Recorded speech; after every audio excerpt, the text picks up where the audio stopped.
Tomorrow at the Cincinnati Museum Center, your kids can have fun with words and with notes. And here to tell us all about what's going on is Zak Morgan, award-winning children's musician and a good buddy of mine as well. Zak, good to see you. Thanks for coming in, pal. You bet. Thanks for having me. So taking some of your music, which kids love already, but using that, as you described it, as a vehicle to introduce them to classical music as well. Tell me how that's going to work. Well, I'm working with Tatiana Berman, who's she grew up in Russia, and she was the founder and artistic director of Constella Festival. Okay.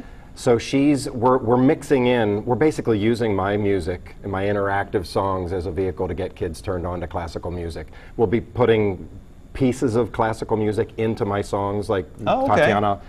She's putting, for instance, Claire de Lune, which I thought, I'm embarrassed to say I didn't know a lot about classical music, but I thought that was Spanish. I thought Claire was nuts.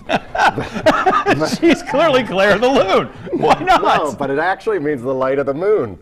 I love it. I love it. So anyway, we're using fun and just like books and stories can evoke emotion and imagination. Right. Classical music can do that without words. Yeah. So they're complementing each other. Now, were you into classical music at all when you were a kid? And we're looking at some of your music videos from your YouTube channel right now. But for you, when you were growing up and being first introduced to music, did you like classical? Well, you know what? My parents listened to a lot of opera when I was a kid, opera and bluegrass. And that's a combination. I didn't like either of them growing. I didn't think I did because my parents were listening, but now I love both of them.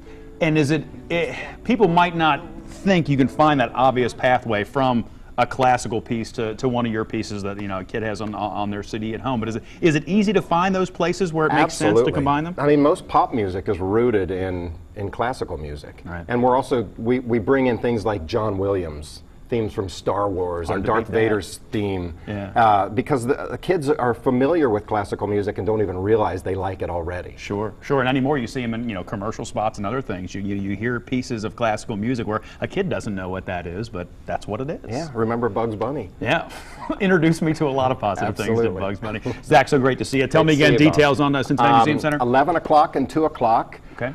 This weekend at Museum Center. There's a big room right off of the lobby. Okay. And it's going to be a lot of fun. Head down to be a great show. Zak, again, thank you for coming in. If you want more information about that program, we've got a link at local12.com. Just go ahead and click on that link to take care of business.